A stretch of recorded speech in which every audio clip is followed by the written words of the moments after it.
ஐந்து கரத்தனை யானை முகத்தினை இந்தின் இளம்பரை போலும் எயிற்றனை நந்தி மகந்தனை ஞான கொழுந்தினை புந்தியில் வைத்தடி போற்றுகின்றேனே. நமக்கு ஜோதிட ஞானத்தையும் கிரியா யோகத்தையும் தந்த குருமார்களுக்கு நன்றி. ஜோதிட சொந்தங்களுக்கு வணக்கம்.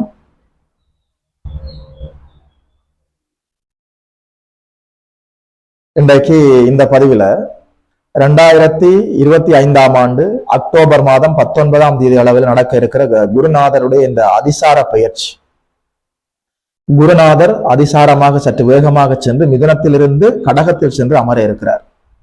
குருநாதருடைய இந்த இடப்பெயர்ச்சி மிதுன ராசிக்காரர்களுக்கு என்னென்ன நற்பலன்களை எல்லாம் கொண்டு வர இருக்கிறதுன்னு சொல்லி பார்க்கலாம். 7ஆம் அதிபதியாகி குருநாதர் ராசியில் இருந்து விலகி 2ஆம் இடத்தில் சென்று அமர இருக்கிறார். அவருடைய பார்வைகளால 6ஆம் இடம், 8ஆம் இடம், 10ஆம் இடம் வலுவடைய இருக்கிறது. 2, 7, 6, 8, 10ஆம் இடங்கள் செயல்பட போகிறது.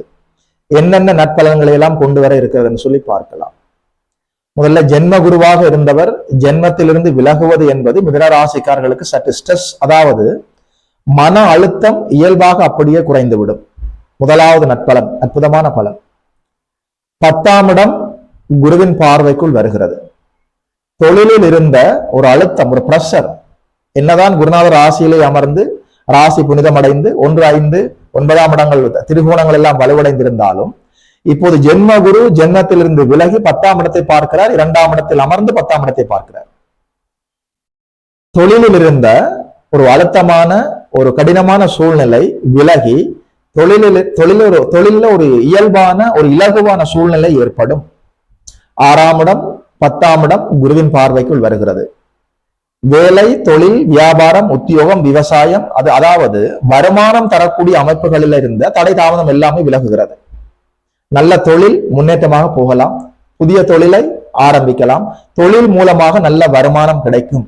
தொழில ஏதாவது மாற்றத்தை மாற்றம் வேண்டும் என்று சொல்லி காத்து கொண்டிருந்தவர்களுக்கு இப்போது அந்த மாற்றம் எல்லாமே நல்ல மாற்றமாக, ஆரோக்கிய மாற்றமாக, நல்ல வருமானத்துடன் கூடிய மாற்றமாக இருக்கும்.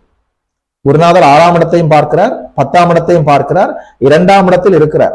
தனகாரகன் தனஸ்தானத்தில் அமர்ந்து வேலை, தொழில், வியாபாரம், உத்தியோகம் இது போன்ற அமைப்புகள் தரக்கூடிய இடங்கள் எல்லாமே குருவின் பார்வையால வளர்த்திருக்கிறது.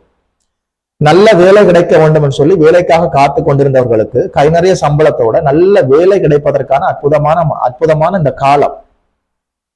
அக்டோபர் மாதம் 19ஆம் தேதிக்கு பிறகு குருநாதர் கடகத்திலே சென்று உச்சமடைந்து விடுவார். அதன் பிறகு கை நிறைய சம்பளத்தோட நல்ல வேலை கிடைப்பதற்கான வாய்ப்புகள் மிதுன ராசிக்காரர்களுக்கு இருக்கிறது.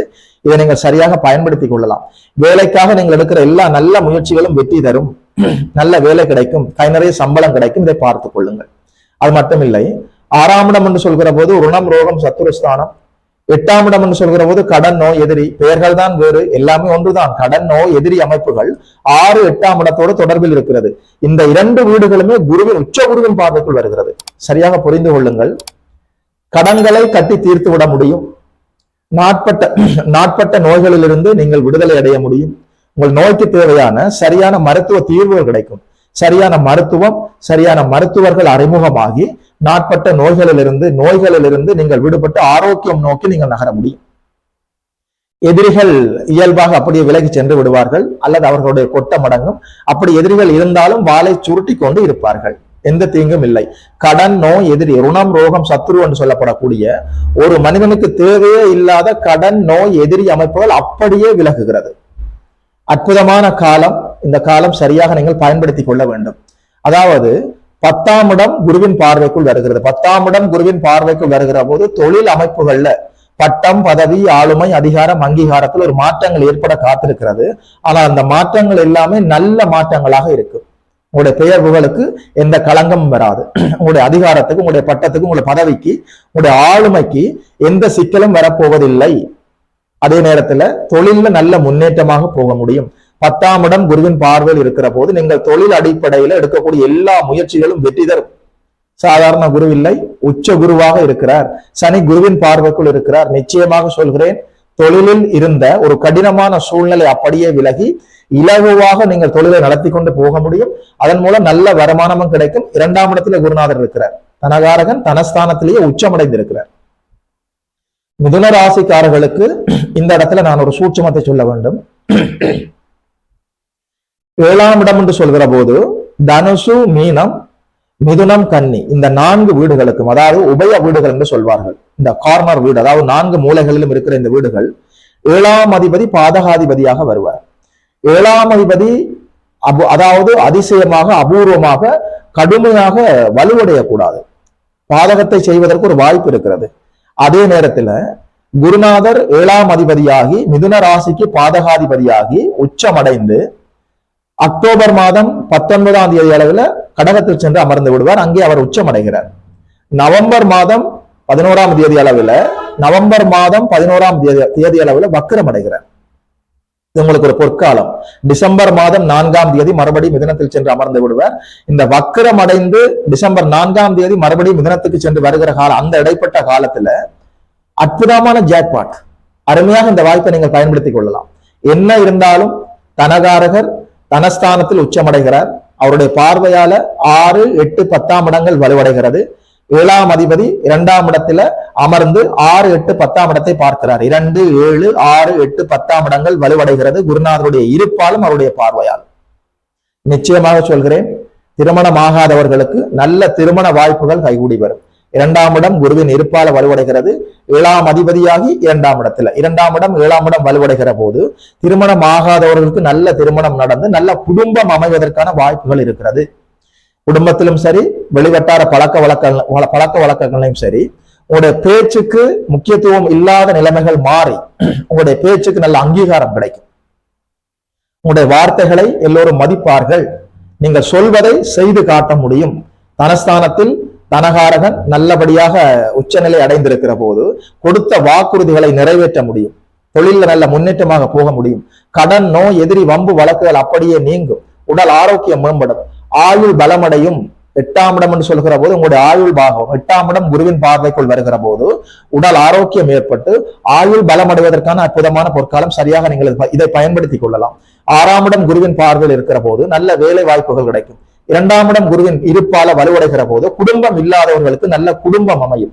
குடும்பத்தில் இருக்கக்கூடிய பெண்கள் நிம்மதியாக வாழ முடியும். அதாவது நல்லபடியாக குருநாதர் உச்சமடைகிற போது கல்வி கற்றுக்கொண்டிருக்கக்கூடிய மாணவர்களுக்கு இது பொற்காலம். சரியாக பயன்படுத்திக் கொள்ளுங்கள். வெளிதேசம் சென்று படிக்க முடியும், வெளிநாடு சென்று படிக்க முடியும். இங்கேயே நாட்டிலேயே இருந்து படிப்பதாக இருந்தாலும் நல்லபடியாக கல்வியில முன்னேற்றமாக போகலாம். புதிதாக ஒரு விடயத்தை கற்றுக்கொள்வதற்கு, அதாவது வித்யாபியாசத்தில் இருக்கக்கூடிய மாணவர்களுக்கு புதிதாக ஏதோ ஒன்றை தெரிந்து கொள்ள வேண்டும், கற்றுக்கொள்ள வேண்டும் என்ற ஆர்வத்தில் இருப்பவர்களுக்கு இது அற்புதமான பொற்காலம். கல்வியில் மாணவர்கள் சிறந்து விளங்க முடியும். குடும்ப பெண்கள் நிம்மதியாக இருக்க முடியும். அதாவது குடும்பத்திலே இருக்கக்கூடிய குடும்ப தலைவர்களுக்கு தொழில் வேலை அமைப்புகள்ல இருந்த தடை தாமதங்கள் எல்லாமே விலகி நல்ல வருமானம் கிடைப்பதற்கான அற்புதமான காலம். சரியாக நீங்கள் இதை பயன்படுத்திக் கொள்ள வேண்டும். குரு என்று சொல்கிற போது புனர்பூசம், விசாகம், பூரட்டாதி எல்லாமே குருவோட நட்சத்திரம். வியாழக்கிழமை என்று சொல்கிற போது குருநாதருக்கு உகந்த நாள். இந்த நட்சத்திர நாட்கள்ல, இந்த நட்சத்திரங்கள்ல, இந்த நாட்கள்ல நல்லபடியாக நீங்கள் குருவை சென்று வணங்கலாம். ஆலங்குடி சென்று தட்சிணாமூர்த்தியை வணங்கி விட்டு வருவது உங்களுக்கு எல்லா நன்மைகளையும் கொண்டு வந்து தரும். குரு ஓரைகள்ல ஒரு வெள்ளிக்கிழமையிலேயோ அல்லது ஒரு வியாழக்கிழமையிலேயோ குரு ஓரையில், அந்த நாள்ல குரு ஓரை எப்போது வருகிறது பாருங்கள். அந்த குரு ஓரையில வங்கி கணக்கை நீங்கள் புதிதாக ஆரம்பிக்கிற போது, வங்கியிலே நீங்கள் பேங்க்ல ஒரு அக்கௌண்ட் ஒன்று ஆரம்பிக்கிற போது அந்த வங்கி கணக்கில் வாழ்நாள் முழுவதும் பணம் தங்கிக் கொண்டே இருக்கும். பணத்திற்கு ஒரு தட்டுப்பாடும் இருக்காது. இந்த சூட்சுமத்தை சரியாக புரிந்து கொள்ளுங்கள். மிதுன ராசிக்காரர்களுக்கு இந்த அதிசார குரு பெயர்ச்சி அற்புதமான நல்ல பலன்களை கொண்டு வர இருக்கிறது. இந்த வாய்ப்புகளை எல்லாம் சரியாக பயன்படுத்திக் கொண்டு நீங்கள் வாழ்வில் வளர வேண்டும், மலர வேண்டும் என்று வாழ்த்துகிறேன். யோகிமகன் அஸ்ட்ரோ சென்டர் யூடியூப் சேனலை சப்ஸ்கிரைப் செய்திருக்கின்ற அனைத்து தோழர்களுக்கும் தோழிகளுக்கும் என் மனப்பூர்வமான நன்றிகள். பார்த்தவர்கள் உங்களுடைய நண்பர்களோடும் உறவினர்களோடும் பகிர்ந்து கொள்ளுங்கள். இதுபோல இன்னும் ஒரு அற்புதமான வீடியோவில் சந்திக்கிறோம். நமஸ்காரம்.